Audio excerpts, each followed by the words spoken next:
Hello and welcome to the favourite Football Extra Time podcast. I'm James Killick, and with me today, Benjamin Howard. Happy Christmas, Jumper Day, everyone. And once again, James Brett, you're here to join us for Extra Time. How are you doing? Indeed. Hello, everybody. Good morning to you. Good morning. How are you guys doing? Actually, I won't ask you yet, Brett. Right. So, yeah, happy Christmas Day. We're all in the studio wearing fancy jumpers. Everyone's looking fly. Ben's got my face on his chest, which is standard. Yep, love hearts around it. And I like James Brett's one of Jack Grealish and his Christmas present. Very nice. Yep, it's really good. He hasn't wrapped it yet on this one, but when he unwraps it, he's got a big surprise on his hands. So, Merry Christmas is that image in everyone's head. Yeah, Merry Christmas, everyone. We'll upload that to our Insta later. No, we won't. Right, okay.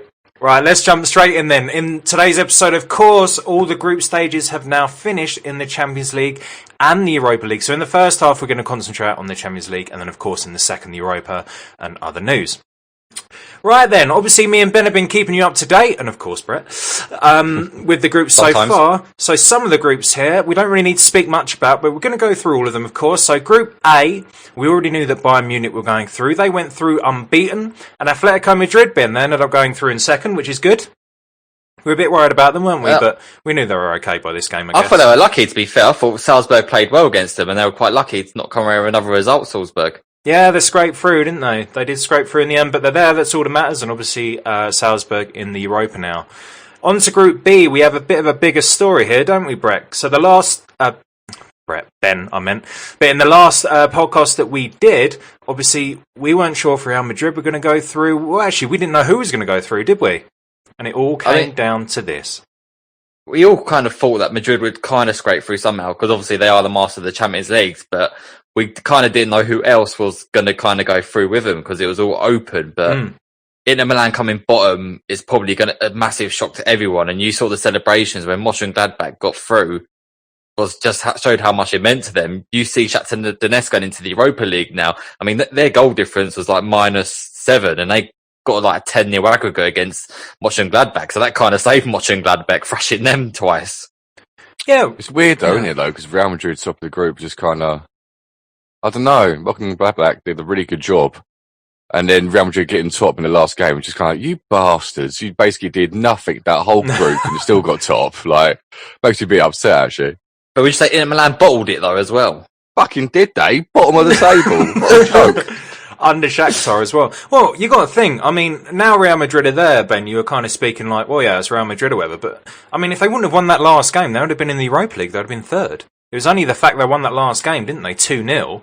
And if they didn't, of course, they'd have been on 7 points, and that would have put them into third place. So, it was risky. It was risky business, but they're through, and that's all that matters now, isn't it? Once you're into the knockouts, you know, becomes more open, doesn't it? It does indeed. Yes. And you probably see Real Madrid get into that last four or something, or even the final, which is the most frustrating thing about it, really. But just what they do, isn't it? They got that experience of the tournament. That really Zidane does. effect. Yeah, that's it. Yeah, I might have to put him on at this rate. But of course, yeah, as you mentioned there, Inter Milan fourth, which is not even in the Europa League. But saying that, could that be maybe a blessing in disguise? Obviously, they want to challenge, don't they, for their domestic title? And do you think maybe not having that distraction of, you know, the Europa games is maybe a good thing for the team? Yeah, I reckon so, you know, because I'm probably going to use the same excuse for United. So, yeah, we'll go with that. Yeah, sure, why not? No, we are not going with that. You guys, yeah, but at least you guys have got Europa. I mean, these guys have got nothing. Oh, yeah, fuck, yeah. Yeah, unfortunately, you are in that competition. I'm not sure if you can opt out, like that group pension thing, but yeah. So, obviously, well done to Real Madrid going through in the end. We'll have to see how they continue through the competition. Obviously, not where they have been in the past, but it's good for Mönchengladbach, isn't it, to finish above Shakhtar and Inter Milan. Ben, did you think they would go through at the start of the group, or did you think maybe they'd be the third or fourth team? No chance. Up the Gladbach. Yeah, they've done well, haven't they? Yeah, we all obviously thought it'd be Inter Milan and Real Madrid obviously coming in the top two, but then they played some good stuff. Mönchengladbach as well.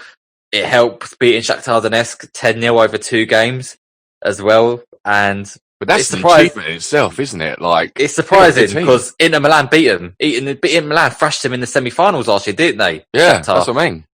So it's quite surprising that Inter Milan have now obviously got bottom and Shakhtar Donetsk are playing Europa League football. So it's a bit like the tables have turned. Shakhtar Donetsk have got their revenge. Yeah, it's all turned around, isn't it? Okay, I think that's it then pretty much for that group. If we move on to Group C, this was already really a foregone conclusion, wasn't it? Because we already had Manchester City and Porto through. So no difference there really, and Olympiacos finishing third. Marseille, Ben, obviously got that win. We waited to, was it match week 5 for that one? But they did get the win. So, and actually they finished on the same amount of points as Olympiacos, just a worse goal difference. So in the end, they could have got that spot, you know. But yeah, Olympiacos, really successful season for them. Yeah. Olympiacos actually they won the first game and then lost the next 5. So. Yeah, golfing class, and we got a Manchester team in the knockouts, so you know it's good, isn't it? Yeah, good old Manchester. Manchester. Good, isn't it? Good, isn't it, Brett? Moving on, obviously, to group. Why do I even come on this program, man? We didn't ask you to. Don't lie. You just rocked in with your little jumper. Moving on to Group D here. Obviously, this was actually quite interesting, wasn't it, Ben? And we spoke about in the last group how it came down to Atalanta and Ajax, and we said it's such a shame both of them can't go through. If we're looking at the group here, obviously Liverpool top of the group with 13 points. Atalanta beating Ajax, didn't they? 1-0 at the Johan Cruyff Arena, 1-0. So what do we think of that, Ben? Oh, we always knew it was going to come down to Atalanta and Ajax to fight for that second spot. Both are very good teams, and it is always going to be hard to predict which one would go through because of the talent in both their teams. But if Atalanta beating Liverpool at home, you'd always say they would maybe have the slight edge going into the last 2 games, because that would give them a massive confidence boost beating Liverpool. And I think it kind of showed with that confidence boost, they were able to beat Ajax and get through quite just narrowly then. So it was close, that game as well, because obviously it was 0-0 up until the red card from Gravenberch, and then you got like 5 minutes later they scored their goal in the 85th minute. So it was really tough. It was a good game actually, but yeah, I think if you look at the balance of the teams in a way, I think Atalanta are probably the better of the two, and Ajax going into the Europa League, that's probably more their level anyway. I'd say they're probably one of the sort of top front runners maybe to get to the latter stages of the tournament. So I think it all kind of worked out how you would expect in the end anyway. Yeah, it's a shame, isn't it? I don't know about you two, but I have sort of a soft spot for Ajax and Atalanta. I think obviously just because they're smaller clubs who've done so well in the competition recently. So I feel a bit sad they're not going to be there, because obviously they did so well, didn't they, a couple of years ago, and they almost got to the final. If it wasn't for that miraculous comeback from Tottenham, we all remember that sort of last-minute goal, don't we, from Mora, which was an incredible week, actually, of Champions League football. Okay, then let's move on from there, shall we, to Group E. Of course, we already knew what this group was going to be, but we're just going to run through it quickly anyway. We had Chelsea, top of the pile on 14, actually unbeaten, 4 wins and 2 draws. We had Sevilla, we knew they were through, of course, and then in third we had Krasnodar. So, well done to them, and Rennes obviously finishing 4th. If we move on to Group I'm not sure if Sevilla will be happy getting second. I think they're probably devastated on going into Europa League this year. Yeah, that's tough for them to handle, isn't it? It's sad, but I mean, they could cause some issues, couldn't they? They're used to winning these sort of knockout tournaments, aren't they? So if they can take that experience into this competition, obviously they got better opponents, but not everybody going through, I don't think, is a definite to beat them, are they? Yeah, you said that about anyone that's gone through. Yeah, so I think you saw that in the Europa League last year, that they can really, when it comes down to it, they can beat anyone. So it'd be interesting to see how they do, see if they sort of made any progression from last year, and especially if they're pitted against one like the big boy teams, then I think it'd be an interesting matchup.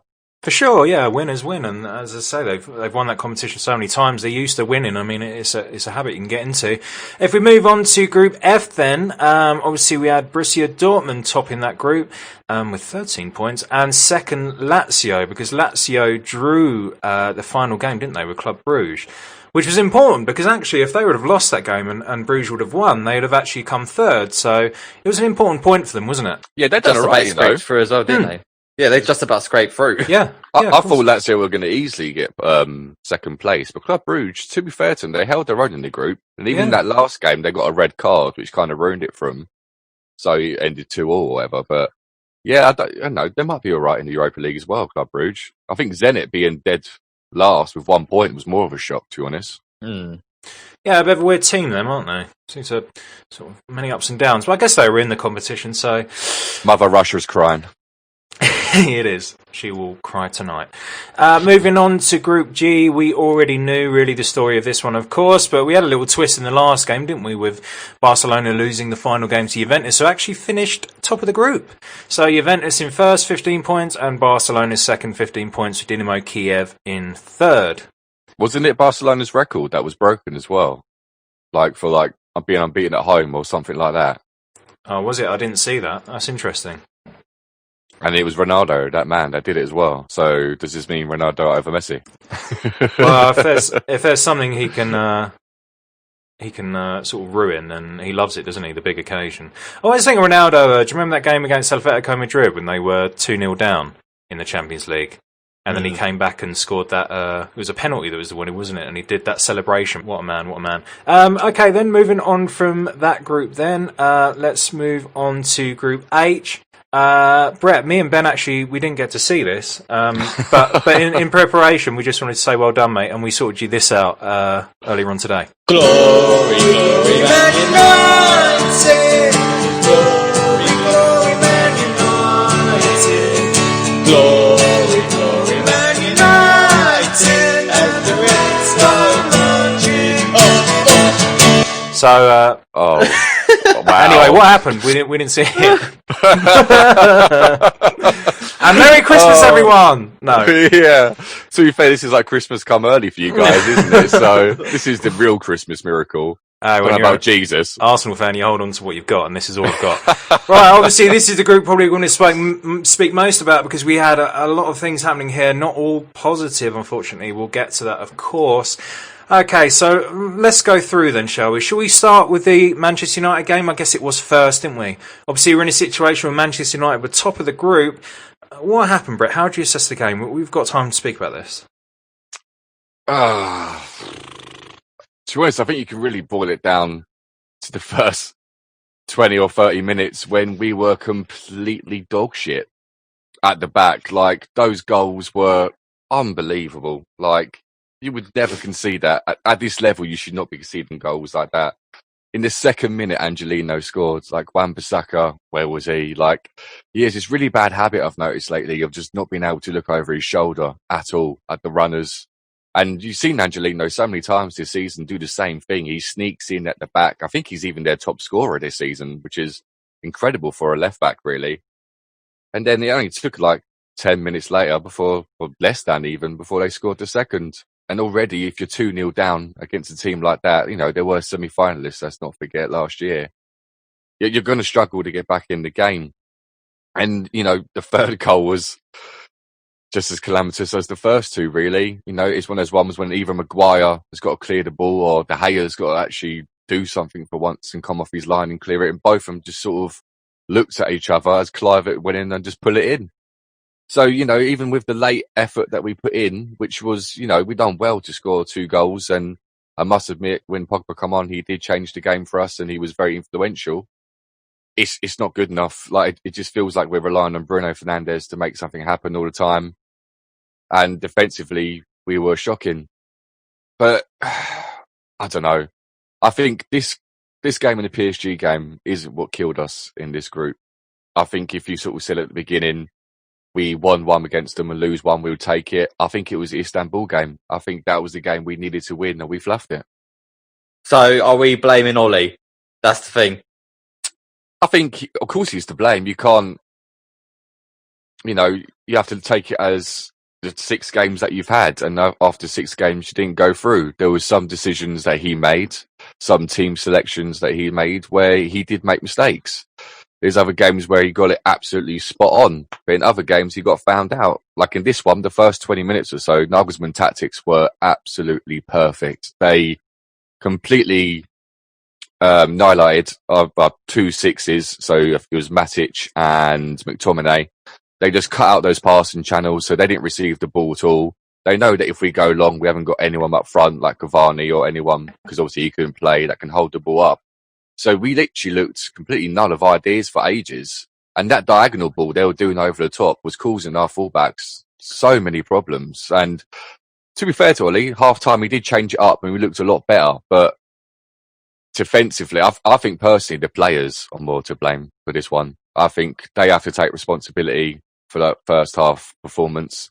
And it was the fundamental basics of defending that they got wrong. And I don't really think you can put that necessarily on the manager, those sort of things. But you can't always blame the players, though. You can't. Oh, it's a manager's fault too, because the amount of times where a manager's gone in and the players are terrible, and then a change of manager and the players somehow suddenly looks good. It's a bit of both, where maybe the players aren't getting the right instructions under Solskjaer. You look at his 10 first Champions League games as a manager; he's only won 4, and he's the first manager to lose 6 or more times in their first 10 games in the competition in charge of an English side. And it isn't good reading for any. You praise Solskjaer for obviously changing it against Southampton and that, but he seems to be getting more wrong than he does right.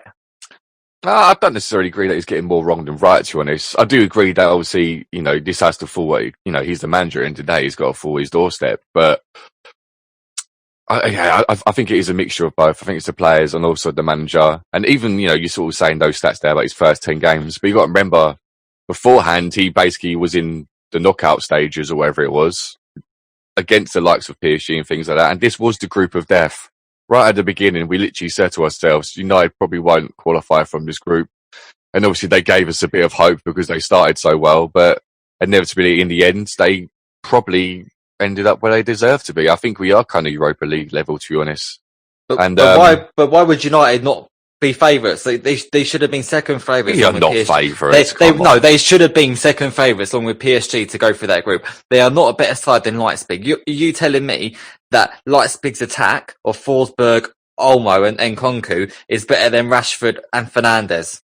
But it's not just all about attack though, is it? It's also about, like we saw, defence and midfield. And their defence and midfield were a lot better than ours, I think. I'm sorry, but these guys are no chumps. They got to semi-finals last year. There's a reason why they got there. And I think you could argue that Nagelsmann's tactics overall are better than Ollie's. You could argue that. I do think that maybe Ollie did tinker a bit too much. I feel like he does have to settle on one sort of team and sort of stay with it. We've seen a lot of different systems he's used in all these games. And I don't mind changing it up a little bit, but he changed it a bit too much for me in the personnel. And it was a bit confusing at times. I think in the end, that's what sort of, was his undoing, and that's why we become unstuck. But things are never black and white. I don't think you completely put it at the manager. I think the players in big moments were terrible. Look at the Istanbul game when we lost. The defence was absolutely atrocious. Again, in this game, the defence started terribly. I must admit, it's a bit of a worry that in all games, even not in Champions League aside, but in all games, we're starting so slow and poorly. And then we're having to sort of, come back into every game in the second half. That is a bit of a problem. And that does sort of come down to coaching and the manager, who's got to make sure from as soon as the first whistle goes that we're firing all cylinders. So it's a mixture of everything. But I think overall, if you sort of look at it like from the beginning to where we are now, this is kind of where I think we deserve to be. You may argue differently, but I think we are, to be honest, Europa League fodder. But as a manager, though, you have to inspire your players. As a manager, you have to do that. You look at Klopp and how he inspires all his players. You look at Guardiola and how he inspires his players.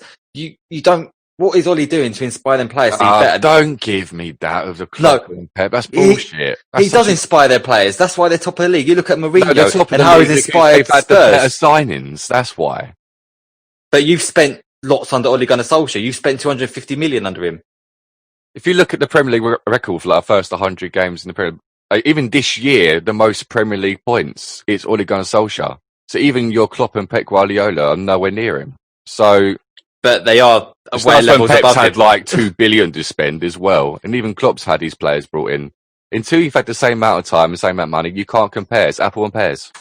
What I'd say from break it up, please. What I'd say is what I noticed in this game is there's another game, Brett. You might be able to remind me. There were 2 other games where it was something about that ball that came across. Was it Crystal Palace? I can't remember. there was another game United played with that same ball coming across caused them same problems for your defence.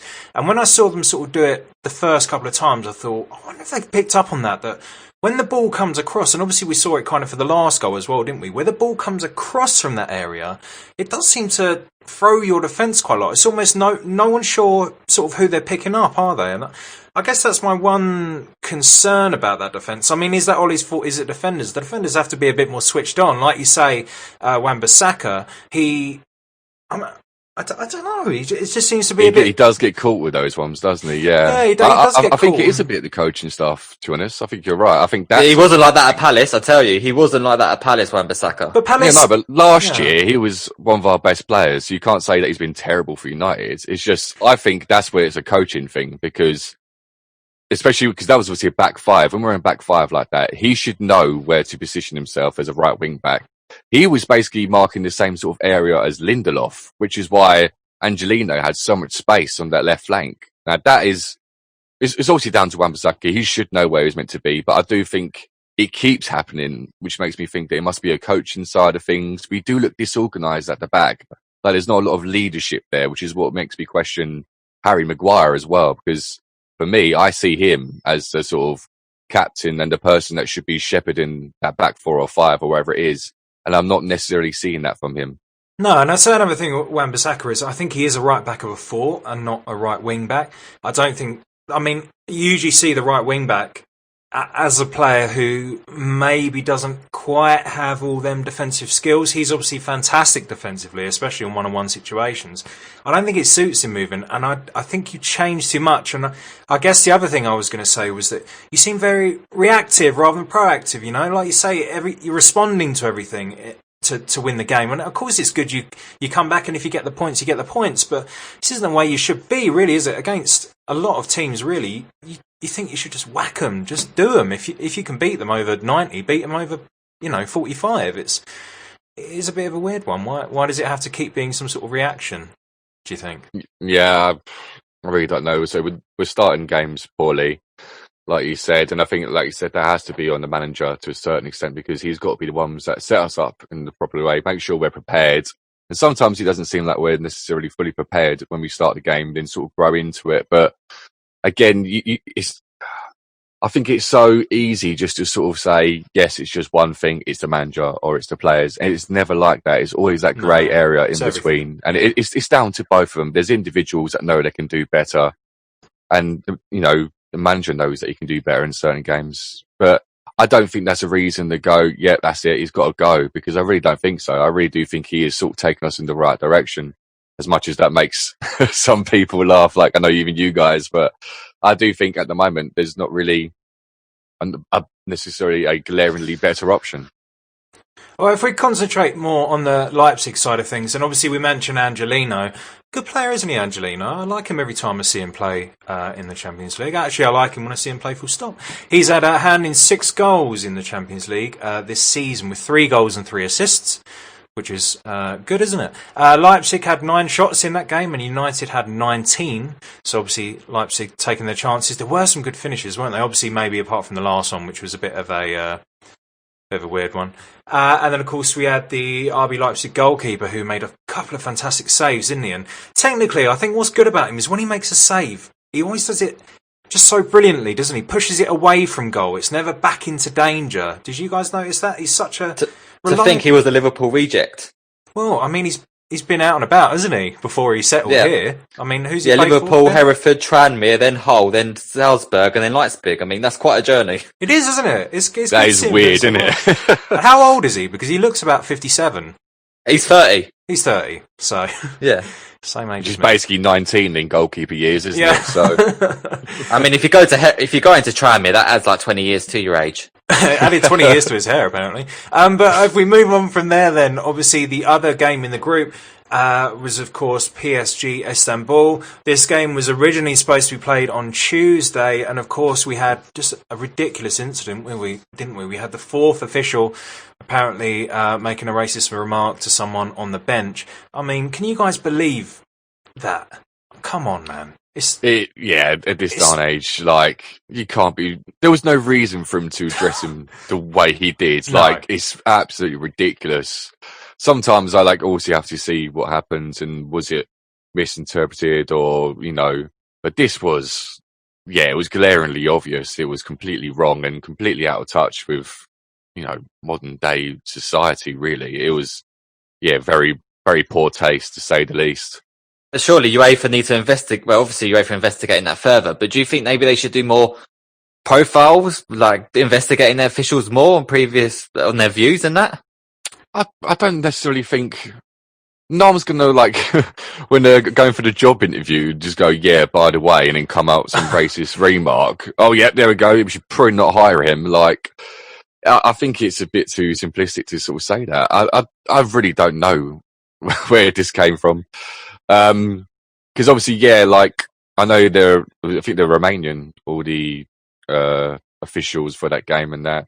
I know some people were saying at first, maybe it's because, different languages have different interpretations, but there was no need to sort of even remark on colour in that instance, which is what I think what the actual incident is, and I completely agree with that, Yeah, it was a complete just lack of respect generally, wasn't it? Anyway, it was just absolutely needless. Why'd you ever do that? But clearly, I don't think we're going to see that guy referee again. I'd be very surprised if he does. Obviously, the game was going to continue, but there was an issue getting a fourth official. They offered to put the fourth official in the VAR box, and of course, both teams were against it. We had Mbappe tweet in, and I think Istanbul retweeted that, and obviously they were together, and why not? I mean, they played it the next day, of course, and PSG obviously a comfortable win, but of course it was a shame to see that. So it was good to sort of see the other side of the coin, how they both teams sort of acted in solidarity against that sort of thing, and like you said, they both were completely on the same side. Like, we will not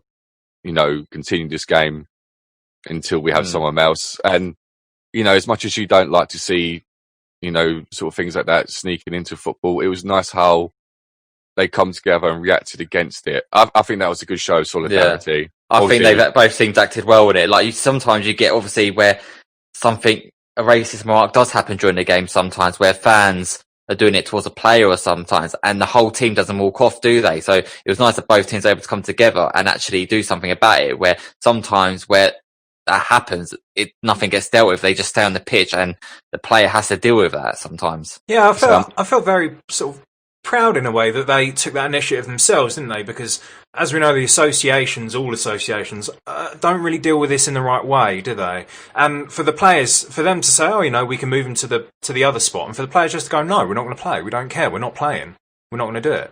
I thought that was great, and they sort of took the power, and I thought that was good to see from them players as well. I feel like PSG could have been a bit kinder of the scoreline though the next day. But yeah. Istanbul probably a tad harsh. Yeah, we could have forfeited for 3-0, for fuck's sake. Okay, so obviously of all the teams going through, I'll just throw a question to you before we finish this half. Who's tickled your pickle? Are we talking football teams or people? Yeah, let's stick with football teams for now. And in another episode, we can do the other. I didn't know if it's the Jack Grealish special or something like. What teams have stood out for you in this competition? If you had to guess now, maybe one of the top.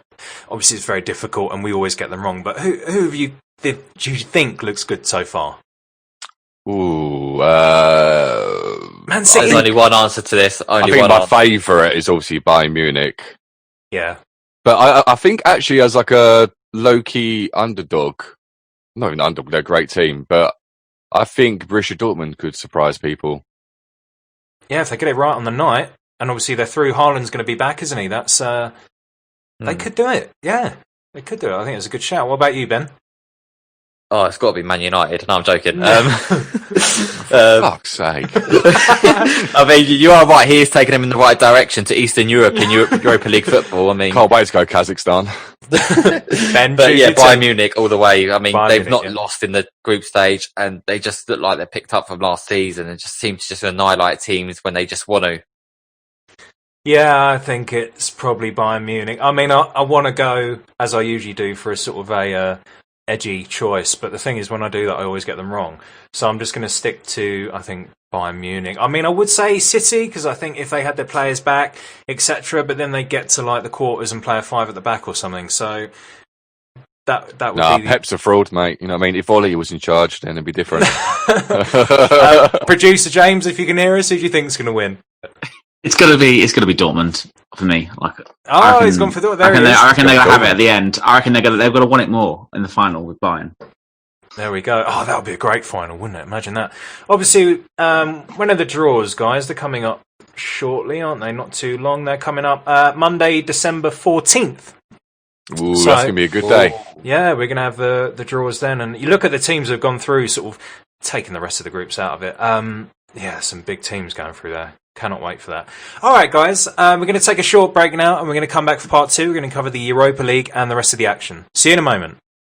To keep up to date with the show, follow and contact us on Instagram, Facebook and Twitter at Favourite Football Pod. Email us at hello@favouritefootball.com. You can support us on Patreon at patreon.com/favouritefootball. Also, if you enjoyed the show, please give us a 5-star review. Name and shame us.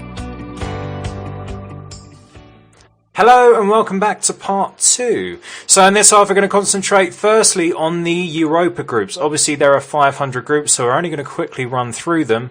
Apologies if we don't give your team the attention they deserve. In Group A, obviously we had Roma going through and Young Boys on 13 and 10 points. Ben, we touched on that. That group was already written in the stars, wasn't it? We knew what was going to happen there. But yeah, Roma doing all right this season, to be fair.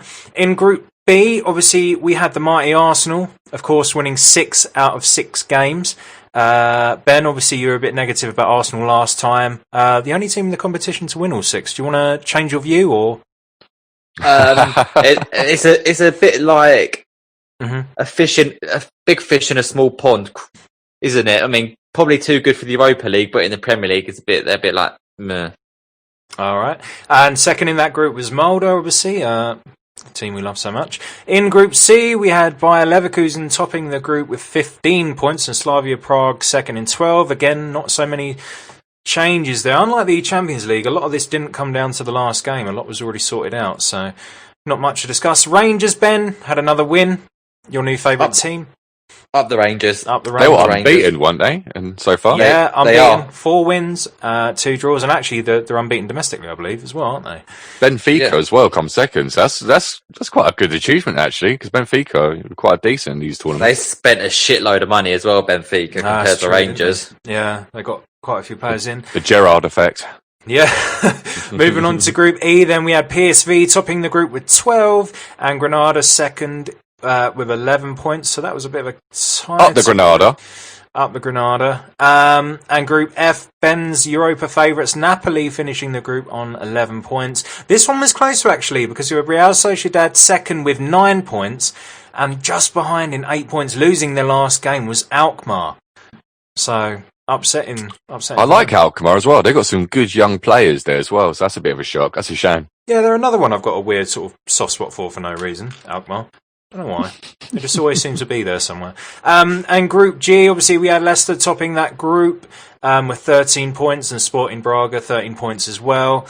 And them teams really ran away with that group as well. In Group H, we had AC Milan and Lille going through on 13 and 11 points respectively. Celtic actually bottom of that group with 4 points. Hey! So they did get a win in their last game, which maybe give them a bit of a boost. We'll have to keep a look what's going on there.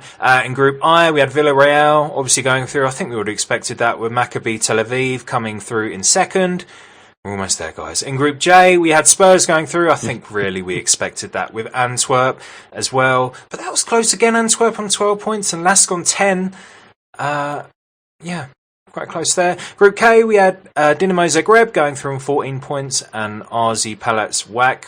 I don't know how you say that, but 10 points. Paddy Whack, give a dog a bone. Yeah, but I'm just going to stick with whack, whack, paddy, whack, pellets, what? And Group L, we had Hoffenheim topping the group. Probably would have expected that with 16 points. Belgrade, second 11. And again, they're finishing 6 games and 0 points. They lost every single game, 4th of Group L. So, yeah. Ben, have you had a chance to think about the Europa places now you know the third teams dropping through? Are you still going to go for Napoli? I might have to do a tactical. Ajax are in there. Ajax are in there. I might have to do a tactical United? change. Yeah, who are you going to go for? United? As I say, it must be United, surely. You're having to laugh if you think it's United. But he will get them. But he'll win one game there, and then he'll lose again, and then you'll class him as a masterclass again, and then I said choose your team. This isn't Ollie bashing time. Oh, I think Ajax or Napoli for me. Ajax or Napoli? Yeah, I think they're. I think solid. Spurs, you know. Spurs, yeah, that's a good shout, isn't it? Obviously, yeah, of course, Arsenal, right, guys? Arsenal. But yeah, I think it's something wrong with the I'm calling an Ajax Spurs Is that a semi-final. Ajax to get the win. across. Where'd that come from? The power must have gone down in the studio. Okay, so, yeah, obviously, as we said, we didn't spend so much time on it this week because we've given it the time the last few weeks and not a lot has changed. So, a quick, brief run through there, but of course we'll have to wait as well for the draw for that. Okay, guys, if we move on to other news from this week, I've got something a bit different for you. So we had the sort of the top 55 FIFA players. Not the game, Ben. I know you always bring it back to that, but the FIFA 55's out. Yeah, I wonder if we'll get to see that. What? Okay, let's go through the players then. Going through the goalkeepers, and really what I want you to do is just sort of maybe make a buzzing sound if you feel like this player has somehow got in there. So if we go through, we've got Alisson, Courtois, David De Gea. Ding! The buzz has gone off. Donnarumma, we got Edison, Lloris, Navas, Neuer, Jan Oblak, and Ter Stegen. So I think maybe the only one I wasn't sure about was De Gea, maybe Donnarumma as well, although he has had a good season, isn't he? But I mean, I guess they're the top few keepers in the world. I guess that's not too harsh. Oh, I don't know about that. Hey, I think that time was a few years ago now. Yeah, I'm not sure he's quite there. Why isn't Pope in that list? To be honest, Where is Pope? When I saw that, I was kind of thinking, so it's weird with goalkeepers, isn't it? Because if you're one of the unfashionable ones, even if you are absolutely fantastic, it's like you never get near these things, do you? And you do think, have they actually watched any of their games or what? But if we move on, obviously, to defenders, we had David Alaba. Obviously, can't really argue with that. Jordi Alba. Ding, ding, ding, ding, ding, ding, ding. Alderweireld, he's looked good, though, hasn't he, under Mourinho? This season. Yeah, Trent Alexander-Arnold. Dani Alves, Sao Paulo. Ding, ding, ding, Ding, ding, ding. 10 years ago, maybe. Ding, ding. Yeah. Fucking what country is he playing now? I think they just copy him. This is definitely this year, isn't it? Is he at Sao Paulo? Yeah, it's Sao He's at Paulo, yeah. Jesus, are they... Christ, he's playing in the favela. We got Boateng going Ding, ding, ding, ding, Ding, ding. ding, No, you're ding. not feeling Again, that? 10 years ago. All right, Alphonso Davies, obviously up and coming, isn't he? Yeah. He's looked good. Virgil van Dijk, fair enough. Koulibaly, De Ligt, Marcelo. I thought that's a Ding, ding, yeah. Ding, ding, ding, ding, ding, ding. I don't know. I thought it was... Even De Ligt, I don't think he's had necessarily the best starts at Juventus. No, he hasn't, is he? But not sure. Ramos through, Andrew Robertson, Thiago Silva. I guess he did well, didn't he, last year? Done well. Yeah. And Varane, who's looked good. I mean, we've seen him have a couple of moments, haven't we? But who are we missing there? I feel like there's a few defenders that should be there. Tarkowski. I was going to say Tarkowski, Ben Me. Who we got? I don't know. Dani Alves should not be there. Well, I'm no, sorry. I think There's got to be a wing back better than that. What about Kimmich? Does he count as a defender? He's a midfielder, Kimmich. Is he a midfielder he's going to count as? He better be in the midfielder list then. Well, here we go. So, starting off for midfielders, obviously we have the now Liverpool player Thiago. We haven't seen him as much of him, but of course he was fantastic last year. Well, he nearly had his knee broken by Richarlison, didn't he? Well, yeah. You know, the derby is what happens, mate. Get used to it. Second in this list is... I'm going to do it last. Third is Sergio Busquets. We've got Casemiro. I mean, Coutinho obviously had a fantastic Ding, season. ding, ding. You're not sure Coutinho, about? really?